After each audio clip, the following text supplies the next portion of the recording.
بسم الله الرحمن الرحيم. الصلاة والسلام على من لا نبي بعده.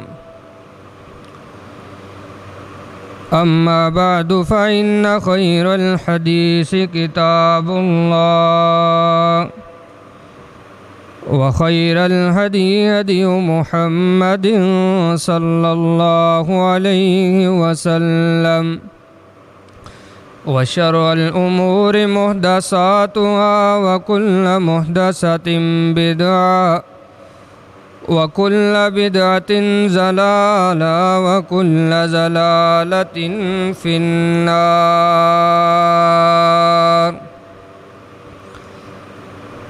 اللهم صل على محمد وعلى آل محمد كما صليت على إبراهيم وعلى آل إبراهيم إنك حميد مجيد.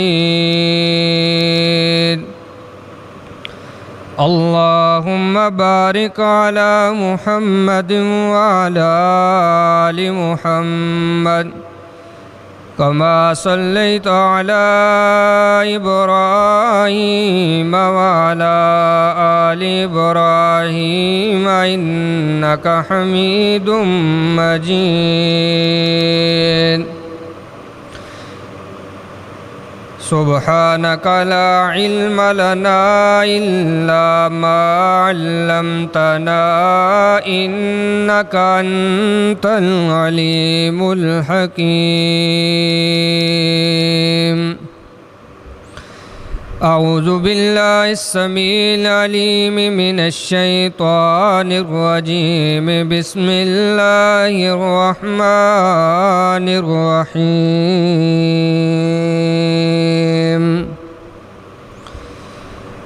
قل تعالوا واتل ما حرم ربكم عليكم ألا تشركوا به شيئا وبالوالدين إحسانا ولا تقتلوا أولادكم من إملاق نحن نرزقكم وإياهم ولا تقربوا الفواحش ما ظهر منها وما بطن ولا تقتلوا النفس التي حرم الله إلا بالحق ذلكم وصاكم به لعلكم تعقلون.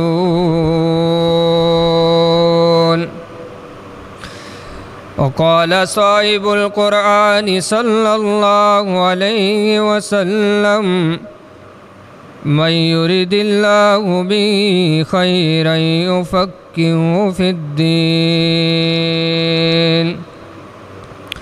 صدق الله وصدق رسوله النبي الأمي الكريم الأمين ونحن على ذلك لمن الشاهدين والشاكرين والحمد لله رب العالمين.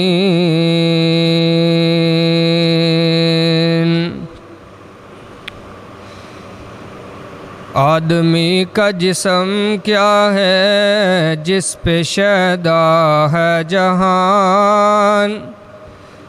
آدمی کا جسم کیا ہے جس پہ شیدا ہے جہان.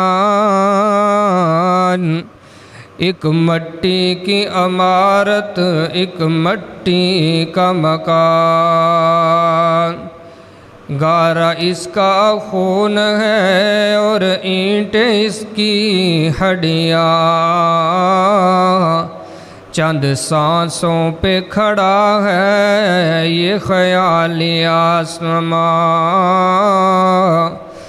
موت کی پرزور آندھی جب اس سے ٹکرائے گی یہ عمارت ٹوٹ کر جلد گر جائے گی، جگہ جی لگانے کی دنیا نہیں ہے، یہ عبرت کی جا ہے تماشا نہیں ہے۔ منہ تو دیکھ لیا آئینے میں، پر داغ نہ دیکھا سینے میں، جی ایسا لگایا جینے میں، مرنے کو مسلمان بھول گئے، بس آپس میں لڑنا یاد رہا، کفر سے لڑنا بھول گئے۔ ہر قسم کی حمد و ثنا اللہ کا الحاکمین کی ذات بابرکات کے لیے ہے، جو ہم سب کا خالق مالک رازق داتا گنج بخش ہے، فعال لما یرید، علی کل شیء قدیر کی طاقتوں کا مالک ہے، انگن لا تعداد بے حد و حساب درود و سلام امام الانبیاء حضرت محمد مصطفیٰ احمد مجتبیٰ صلی اللہ علیہ وآلہ وسلم کی ذات گرامی کے لیے،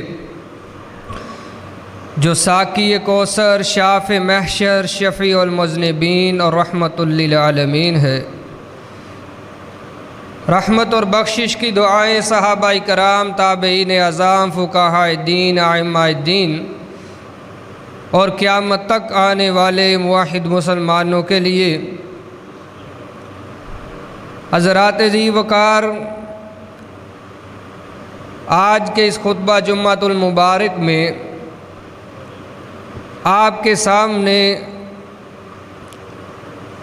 وہ 7 قسم کی چیزیں بیان کروں گا جو اللہ کے محبوب علیہ الصلاۃ والسلام نے بیان کی تھی، اور ساتھ فرمایا تھا کہ یہ موبقات ہیں، ہلاک کرنے والی ہیں۔ اللہ سے دعا ہے احکم الحاکمین مجھے شرح صدر کے ساتھ بیان کرنے کی کتاب و سنت کے مطابق توفیق عطا فرمائے، پھر ہم سب کو سنا کر اس پر کما حق ہو عمل پیرا ہونے کی توفیق عطا فرمائے۔ اللہ رب العالمین نے قرآن پاک میں سورہ انعام کی 151 نمبر آیت میں بھی اس کا کچھ تذکرہ کیا ہے۔ اللہ نے فرمایا قُلْ تَعَالَوْا وَاتْلُ مَا حَرَّمَ رَبُّكُمْ عَلَيْكُمْ أَلَّا تُشْرِكُوا بِهِ شَيْئًا، آپ کہہ دیجئے کہ آؤ میں تم کو وہ چیزیں پڑھ کر سناؤں جن کو تمہارے رب نے تم پر حرام قرار دے دیا ہے۔ سب سے پہلے نمبر پر جس بات کو حرام قرار دیا وہ کیا ہے؟ اللہ تشرکوا بہ شیئا، اللہ کے ساتھ تم نے کبھی بھی شرک نہیں کرنا۔ یہ سب سے بڑی لعنت ہے، غلاظت ہے، سب سے زیادہ ہلاکت میں ڈالنے والی کوئی چیز ہے تو وہ یہ شرک ہے کہ اللہ کے ساتھ شرک کیا جائے۔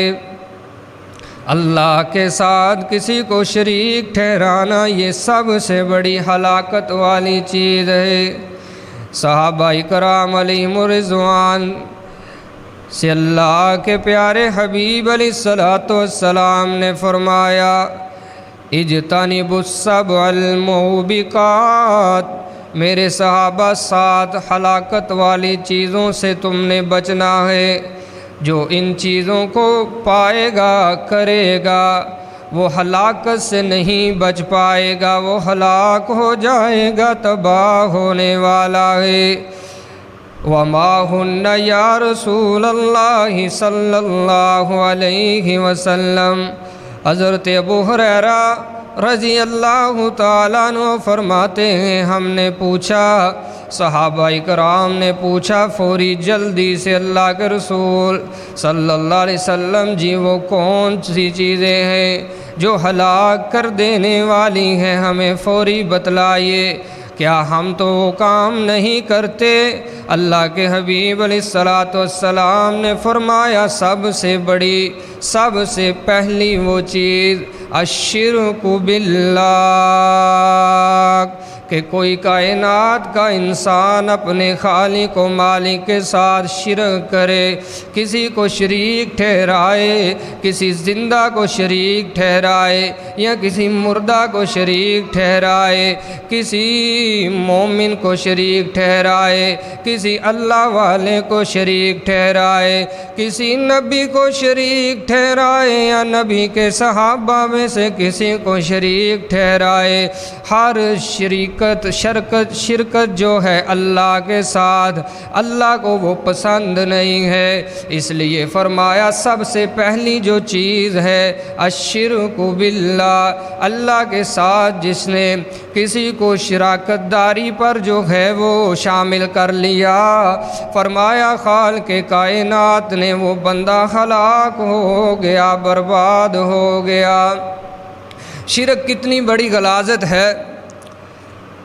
اللہ رب العالمین نے سورہ توبہ میں اس کا کچھ اس طرح اظہار فرمایا ہے، فرمایا ما کان للنبی والذین آمنوا، کسی بھی نبی کے لیے لائق نہیں، کسی مومن کے لیے جائز نہیں کہ ان یستغفروا للمشرکین،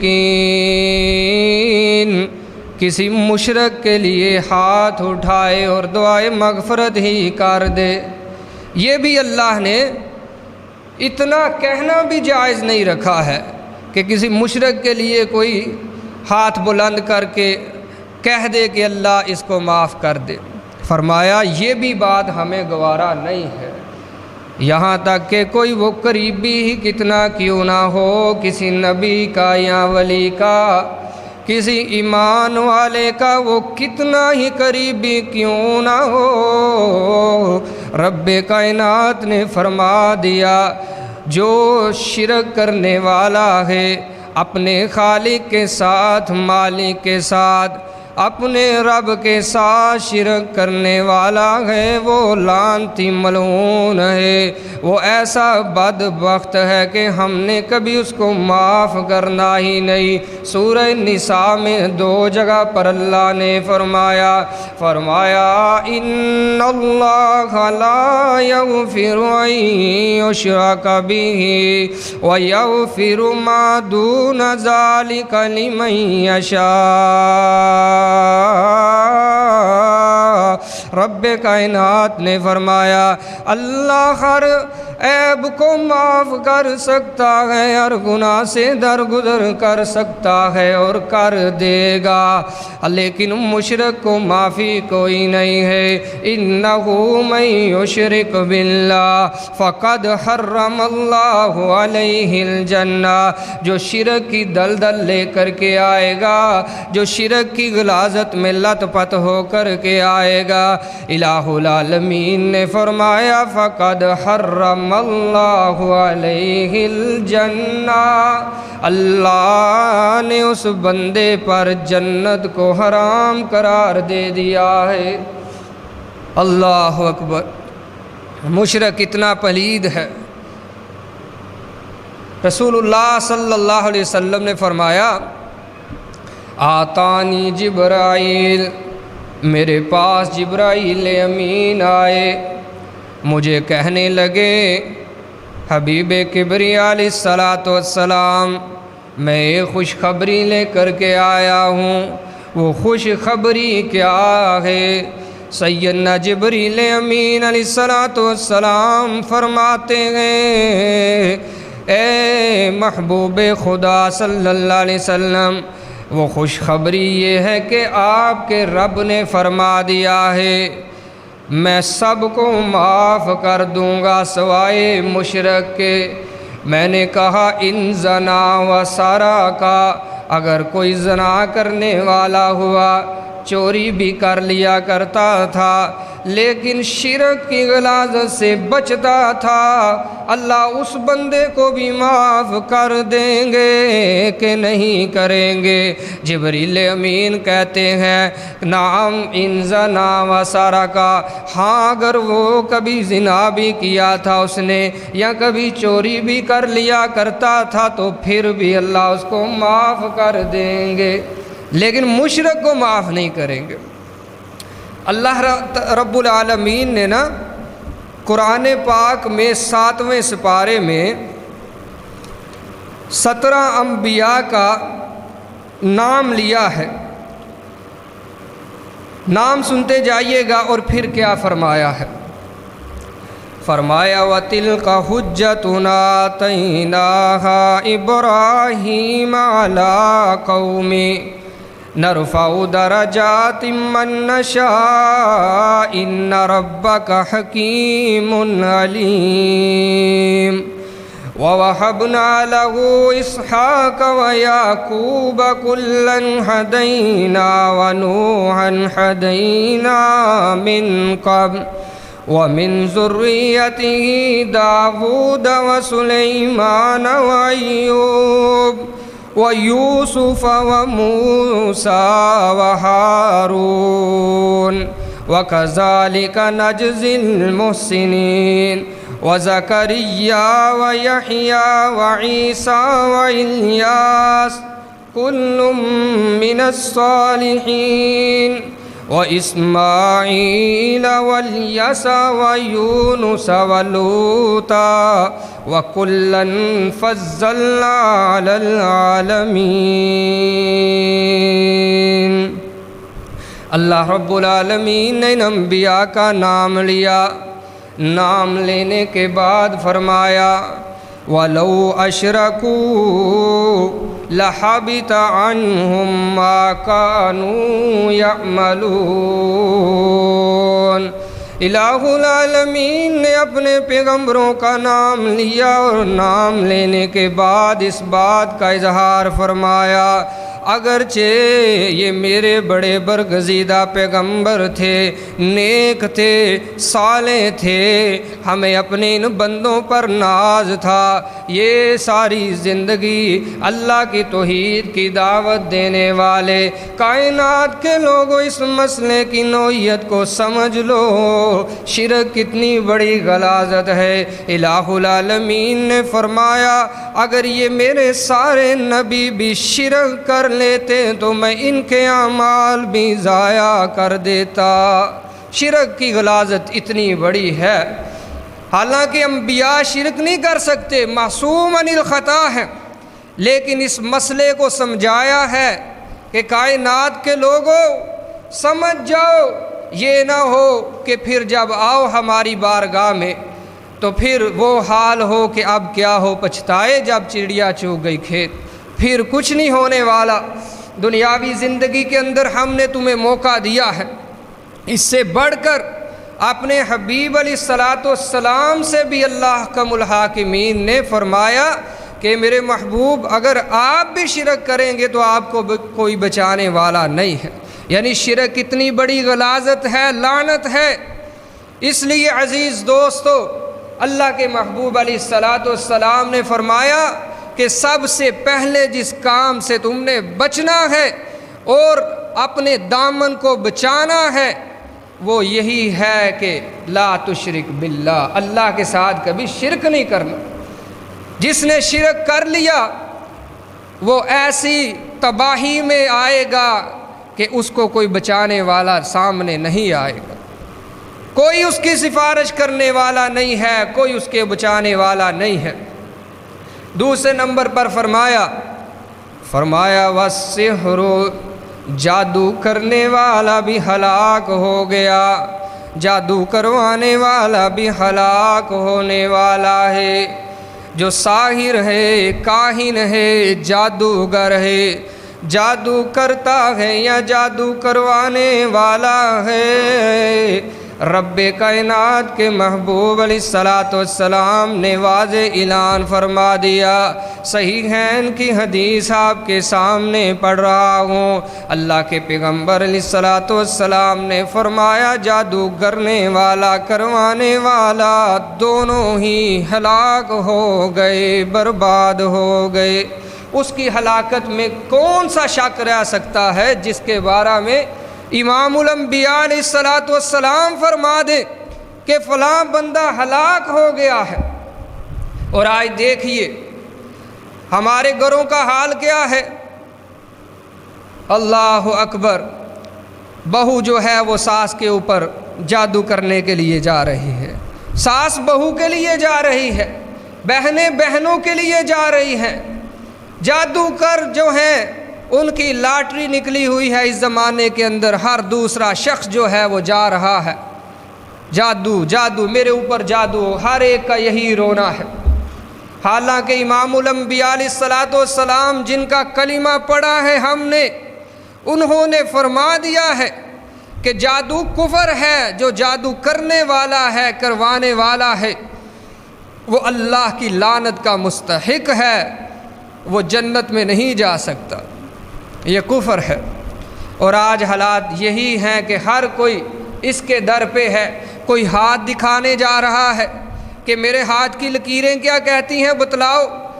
فرمایا کاہن اور نجومی کے پاس جو شخص جاتا ہے، ہاتھ دکھاتا ہے اور جو وہ بتاتا ہے اس کے اوپر وہ یقین کر لینا، فقد کفر بما نزل علی محمد صلی اللہ علیہ وسلم، اس بندے نے گویا کہ محمد رسول اللہ صلی اللہ علیہ وسلم پر اتری ہوئی شریعت کا انکار کر دیا، کفر کیا ہے اس نے، وہ مومن نہیں ہے، دائرہ اسلام سے خارج ہے۔ اور خلفائے راشدین کے زمانے میں اس بدبخت کو قتل بھی کیا جاتا تھا جو جادو کرنے والا تھا۔ آج گلی گلی محلے محلے میں بیٹھے ہیں ایسے بدبخت، اور بلکہ اخبارات پر، ٹی ویوں کے اوپر ان کے اشتہارات بھی جاری ہوتے ہیں، فلاں عامل بابا، بنگالی بابا، اور کچھ جو ہیں وہ عورتیں بھی اس کام کے اندر اب نکلی ہوئی ہیں۔ بہرحال رسول اللہ صلی اللہ علیہ وسلم نے فرمایا تھا کہ 7 ہلاک کر دینے والی چیزیں ہیں، ان سے بچو۔ دوسرے نمبر پر جس چیز سے ڈرایا تھا آپ نے کہ یہ بھی ہلاکت کا باعث ہے، وہ ہے السحر، کہ جادو کرنا، جادو کروانا۔ تیسرے نمبر پر آپ علیہ الصلاۃ والسلام نے فرمایا وَقَتَلَ النَّفْسَ الَّتِي حَرَّمَ اللَّهُ إِلَّا بِالْحَقِّ، کہ کسی کی جان لے لینی، نہ حق قتل کرنا اس شخص کو، جو قتل کرنے والا ہے وہ بھی ہلاکت کے اندر چلا گیا، وہ بھی ہلاک ہونے والا ہے۔ الہ العالمین کے محبوب صلی اللہ علیہ وسلم نے فرمایا اگر کائنات کے سارے لوگ، زمین کے لوگ، آسمان والے سارے کسی ایک بندہ مومن کے خون میں شامل ہو جائیں، کتنے لوگ؟ 2 نہیں، 10 نہیں، 20 نہیں، بلکہ 100 بھی نہیں، 1000 بھی نہیں، کروڑوں انسان بھی ایک شخص کے قتل میں شامل ہو جائیں، امام الانبیاء علیہ الصلاۃ والسلام نے فرمایا اللہ سارے کے سارے لوگوں کو ایک قتل کی وجہ سے جہنم کا ایندھن بنا دیں گے۔ یہ معمولی ہے کہ سارے جہنم میں گر جائیں، لیکن ایک بندہ مومن کا نہ حق قتل کیا جائے۔ وَمَنْ قَتَلَ نَفْسًا بِغَيْرِ نَفْسٍ أَوْ فَسَادٍ فِي الْأَرْضِ فَكَأَنَّمَا قَتَلَ النَّاسَ جَمِيعًا۔ امام الانبیاء نے فرمایا کہ میرے رب نے فرمایا کہ جس بندے نے ایک انسان کو قتل کیا، فرمایا کہ گویا کہ اس نے ساری انسانیت کا قتل کر دیا ہے، ساری کائنات کا اس نے، جس نے ایک بندے کو۔ اور آج حالات دیکھیے ہمارے ہاں کیسا ہے، ابھی یہ رمضان المبارک کے دنوں کی بات ہے، مردان کے اندر مسجد کے اندر نمازیوں نے ایک دوسرے کو قتل کر دیا، 5-6 بندے قتل ہو گئے۔ وجہ کیا بنی؟ ایک بندے نے کھانسی کر دی، وہاں سے جھگڑا ہو گیا اور قتل و غارت مسجد کے اندر۔ مسجد کا خیال نہیں کیا گیا، مسجد کے اندر سارے مسلمان ہیں، اللہ اکبر۔ تو اندازہ لگا لیجئے۔ ایک اور آیت میں آپ کے سامنے پڑھنا چاہتا ہوں 5ویں سپارے میں، سورہ النساء میں اللہ رب العالمین نے فرمایا وَمَن يَقْتُلْ مُؤْمِنًا مُتَعَمِّدًا فَجَزَاؤُهُ جَهَنَّمُ خَالِدًا فِيهَا وَغَضِبَ اللَّهُ وَلَعَنَهُمْ وَأَعَدَّ لَهُمْ عَذَابًا عَظِيمًا۔ رب کائنات نے فرمایا جو میرے ایک بندہ مومن کو قتل کرنے والا ہے کبھی سکون نہیں پا سکے گا، کبھی آرام کی نیند سو نہیں سکے گا، دنیا کے اندر بھی عذاب میں مبتلا ہوگا، لیکن آخرت کے اندر ہمیشہ ہمیش جہنم کا ایندھن بن جائے گا، خالدن فیہا، ہمیشہ جہنم کے اندر ہم اس کو جلائیں گے، عذاب دیں گے۔ وَغَضِبَ اللَّهُ عَلَيْكَ، ہمیشہ اللہ کا اس بندے کے اوپر غصہ برستا رہے گا، اللہ کبھی بھی اس کے اوپر رحم نہیں کریں گے، نظر رحمت سے نہیں دیکھیں گے۔ اور اس کے علاوہ لعنت ہے اللہ کی، اور ملعون شخص وہ ہوتا ہے جو کبھی جنت کی خوشبو بھی نہیں پا سکتا۔ 500 سال کی مسافت سے جنت کی خوشبو آتی ہے، ایک حدیث میں ہے 70 سال کی مسافت سے ابھی اتنے دور ہوگا بندہ اور جنت کی تازہ اور معطر خوشبوئیں جو ہیں وہ سونگھنا شروع کر دے گا۔ لیکن جو ملعون ہے، اور پھر فرمایا اس کے علاوہ چوتھا اس کو سزا یہ ہے کہ عذاباً عظیمہ، بہت بڑا دردناک قسم کا عذاب ہم نے ایسے بندے کے لیے رکھ چھوڑا ہے جو کسی بندہ مومن کو قتل کر دیتا ہے۔ قتل 3 صورتوں میں کسی کو کیا جا سکتا ہے۔ جو حق قتل ہے، ایک وہ شخص کہ جس نے کسی کو قتل کیا ہے، بدلے میں قصاصاً اس کو بھی قتل کرنے کا حق ہے۔ دوسرے نمبر پر وہ شخص کہ جو شادی شدہ ہے اور زنا کر بیٹھا ہے، سنسار کیا جائے گا، مار دیا جائے گا۔ تیسرے نمبر پر وہ کہ وہ شخص کہ جس نے اپنا دین بدل لیا، اسلام بدل کر کے کسی اور دین میں داخل ہو گیا، ایسے بندے کو بھی قتل کرنے کا حق حاصل ہے۔ لیکن کرے گا کون؟ تینوں کو۔ حکومت قتل کرے گی، بادشاہ خلافت جو وقت کا خلیفہ ہے وہ اس کے آرڈر دے گا، عدالت آرڈر دے گی۔ یہ نہیں ہے کہ ہر کسی نے قتل کیا ہے تو بازار اور گلیاں جو ہیں وہ قتل و غارت سے رنگین کر دی جائیں، اس کی بھی شریعت نے اجازت نہیں دی۔ تو بندہ کسی کو نہ حق قتل کر دے، اس کی سزا پھر کیا ہو سکتی ہے؟ اس لیے اپنے اندر جو ہے برداشت پیدا کیجئے، صبر، استقامت، تحمل کا مظاہرہ کیجئے، گالی دینے پر قتل نہ کر دیجئے، لڑائی جھگڑے پر قتل نہ کر دیجئے۔ رسول اللہ صلی اللہ علیہ وسلم نے فرمایا 2 ایسے بندے کہ جو کوئی تلوار اٹھاتے ہیں یا کوئی بندوق اٹھا لیتے ہیں اور ایک دوسرے کو قتل کرنے کے لیے میدان میں آ جاتے ہیں، فرمایا دونوں جہنمی ہیں، دونوں جہنمی ہیں۔ صحابہ اکرام نے پوچھا اللہ کے رسول صلی اللہ علیہ وسلم، ایک تو وہ بندہ ہے کہ جس نے قتل کیا ہے، قاتل تو جہنمی ہے، مقتول کیوں جہنمی ہے؟ فرمایا قاتل بھی جہنمی، مقتول بھی جہنمی۔ کیوں جہنمی ہے جی مقتول بھی؟ فرمایا وہ بھی اسی نیت سے آیا تھا کہ میں نے اس کو قتل کر کے چھوڑنا ہے۔ آج دونوں نیت لے کر کے آئے تھے، نیتوں کا اعمال ہے، عمل ہے، نتیجہ ہے۔ ایک کا وار چل گیا، دوسرے کا بس نہیں چلا، بس چلتا تو وہ اس کو ہلاک کر دیتا۔ تو لہٰذا دونوں جو ہیں وہ جہنم کا ایندھن بننے والے ہیں۔ تو آپ اندازہ لگا لیجئے کہ کہ قتل و غارت گری جو ہے وہ عام ہے، مساجد تک جو ہے آج محفوظ نہیں ہے۔ ہندو قتل کرے تو علیحدہ بات ہے، عیسائی مارے علیحدہ بات ہے، کوئی اور مذہب کا رہنے والا ماننے والا کسی کو مارے تو علیحدہ بات ہے۔ آج ہم مسلمان ایک دوسرے کو گاجر مولی کی طرح کاٹ رہے ہیں، صبر نہیں ہے، استقامت۔ حضرت سیدنا اسامہ ابن زید رضی اللہ تعالی عنہ سے ایک دفعہ غلطی ہو گئی، اور زید پتہ کون ہے؟ رسول اللہ صلی اللہ علیہ وسلم کے چہیتے لاڈلے اور منہ بولے بیٹے تھے۔ بیٹوں سے زیادہ محبت آپ علیہ الصلاۃ والسلام کیا کرتے تھے، اور ان کے بیٹے تھے اسامہ۔ اور کبھی کوئی سفارش کرنی ہوتی تو رسول اللہ صلی اللہ علیہ وسلم کے پاس لوگ حضرت اسامہ کو بھیجا کرتے تھے، یعنی اتنا پیار کرنے والے تھے رسول اللہ صلی اللہ علیہ وسلم حضرت اسامہ بن زید کے ساتھ۔ ایک جنگ کے دوران کچھ یوں ہو گیا،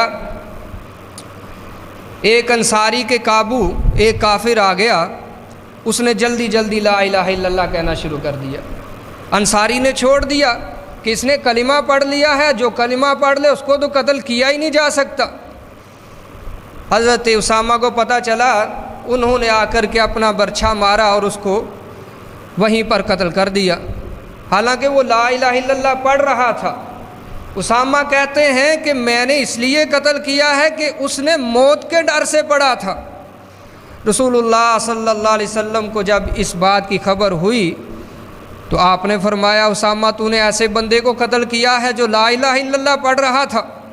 اسامہ کہتے ہیں اللہ کے رسول واللہ، اللہ کی قسم ہے اس نے موت کے ڈر سے کلمہ پڑھا ہے۔ آپ نے پھر فرمایا، اسامہ تو نے ایسے بندے کو قتل کیا ہے جس نے کلمہ پڑھا ہے۔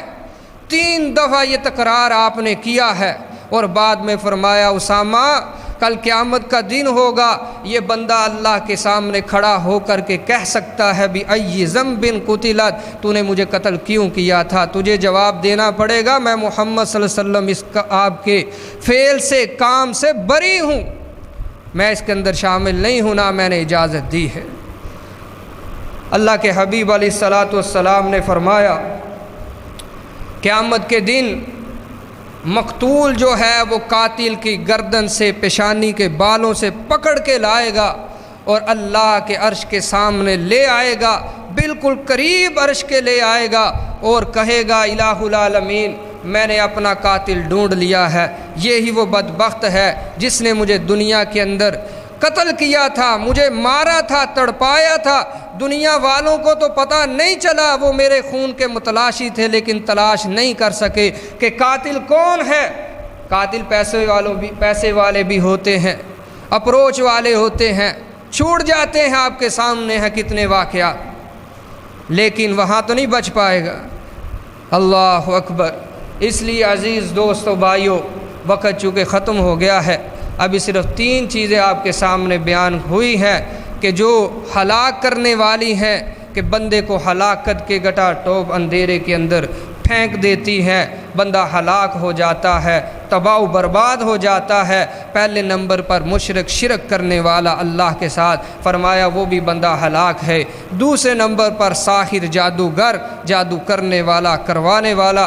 تیسرے نمبر پر رسول اللہ صلی اللہ علیہ وسلم نے فرمایا وہ بدبخت انسان کہ جو کسی کو نہ حق قتل کرتا ہے، کسی کے قتل کے اندر شامل ہو جاتا ہے۔ اللہ تعالیٰ سے دعا ہے اللہ ہمیں ان تینوں کاموں سے محفوظ رکھے۔